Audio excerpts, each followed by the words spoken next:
Salut, moi c'est Mickaël. Je fais un tour d'Europe et le partage avec vous. Alors, abonnez-vous pour ne rien manquer de l'aventure. Salut! Alors après la visite du Danemark et en particulier de Copenhague, que vous retrouverez dans la vidéo précédente, j'ai rejoint la station d'Helsingør pour la traversée jusqu'à Helsingborg. C'était la solution la moins onéreuse, plutôt que de prendre le tunnel jusqu'à Malmö, tunnel qui coûte quand même 120 € pour un véhicule de plus de 6 mètres. Alors normalement je pense que ça aurait coûté à peu près la même chose pour le ferry.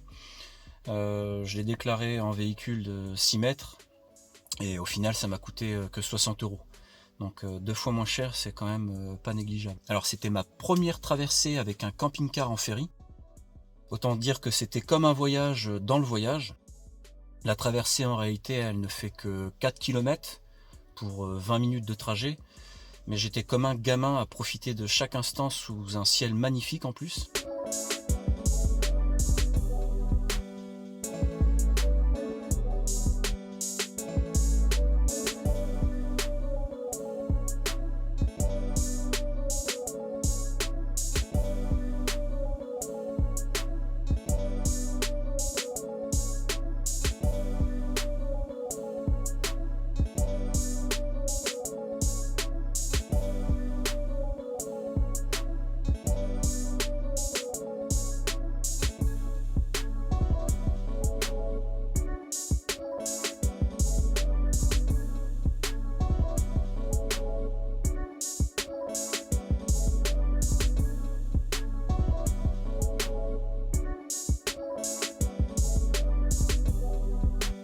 Et puis alors l'arrivée au port, avec le drapeau suédois qui flotte sur la cité balnéaire d'Helsingborg. Donc c'est une ville qui se situe sur la côte du détroit de l'Øresund et qui était déjà peuplée à l'époque viking entre l'an 800 et l'an 1000. Et juste à côté du port, la petite plage Tropical Beach, sur laquelle j'ai d'ailleurs été me baigner dès mon arrivée. Alors je suis resté juste 24 heures sur Helsingborg, trop pressé de remonter au nord. Et je suis reparti en direction de la frontière norvégienne. Une route plutôt agréable, comme la majeure partie des routes suédoises, plate et légèrement sinueuse, sur laquelle on trouve beaucoup de voitures anciennes, étonnamment. Des américaines des années 50 et 60 principalement. Apparemment c'est un vrai phénomène en Suède. Et par instant on pourrait se croire revenu sur les routes des années 60.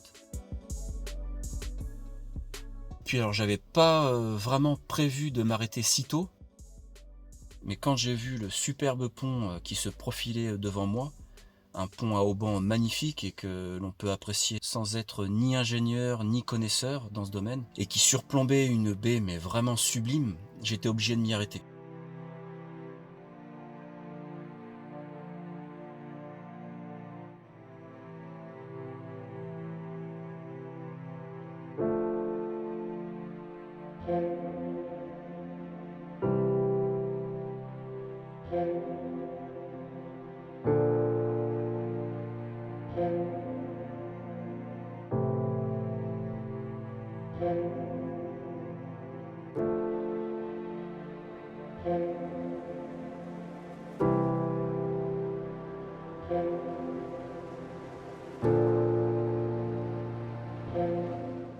Je me suis posé au sein de la réserve d'Unda, avec ses criques magnifiques. Et en fait, on se rend compte qu'on est déjà dans un fjord. Certainement pas le plus spectaculaire, mais très beau avec ses îlots rocheux qui le parsèment.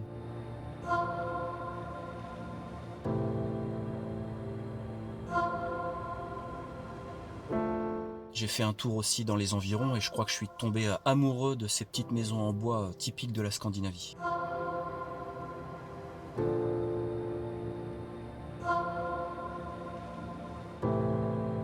J'ai ensuite repris la route vers Tanum, et ouais, c'est un road trip, donc c'est beaucoup de routes. C'est une région qui est réputée pour ses gravures rupestres, qui datent de plus de 2000 ans jusqu'à 4000 ans. Parce que la Suède, quand on la parcourt, on se rend rapidement compte que c'est une terre très minérale, de la roche partout, mais vraiment partout. Et quand on marche sur une fine couche d'humus, sous nos pieds, c'est de la roche. Et toute la végétation profite du moindre interstice pour venir s'enraciner. En prenant de la hauteur, on se rend mieux compte de cet aspect géologique de la Suède. Les terres cultivables sont rares, la majeure partie étant occupée par des blocs de granit ou de roches similaires.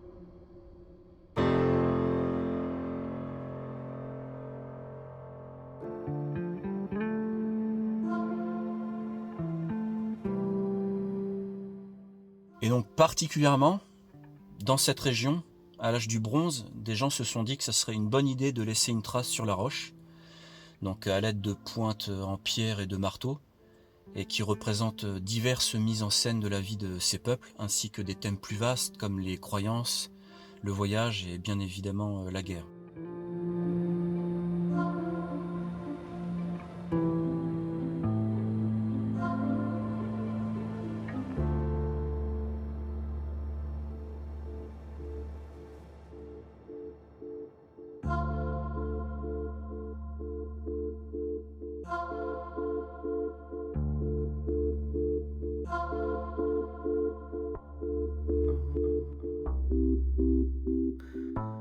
Après ça, donc j'ai repris la route toujours vers le nord.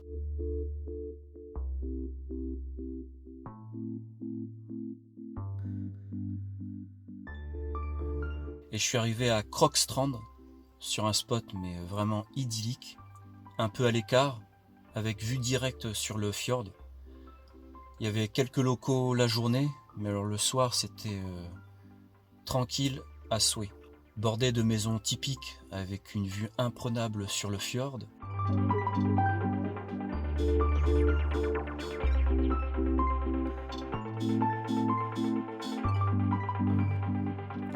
Un coin avec une micro-plage dont j'ai pu profiter un maximum grâce à un climat mais excellent. Et ce fjord sépare la Suède de la Norvège de quelques dizaines de mètres. À gauche on a la Suède, à droite la Norvège.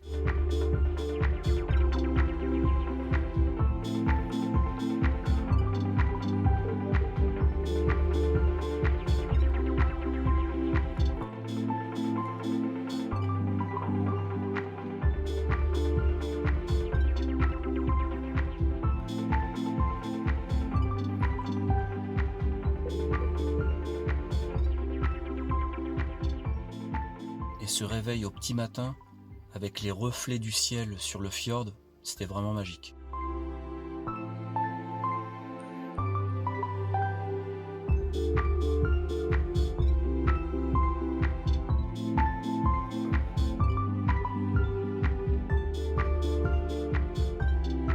Voilà, c'était ma première incursion en Suède, parce que je pense que après la Norvège, je reviendrai en Suède. C'est même pas je pense, c'est certain, mais on n'y est pas encore. Je vous laisse sur ces dernières images.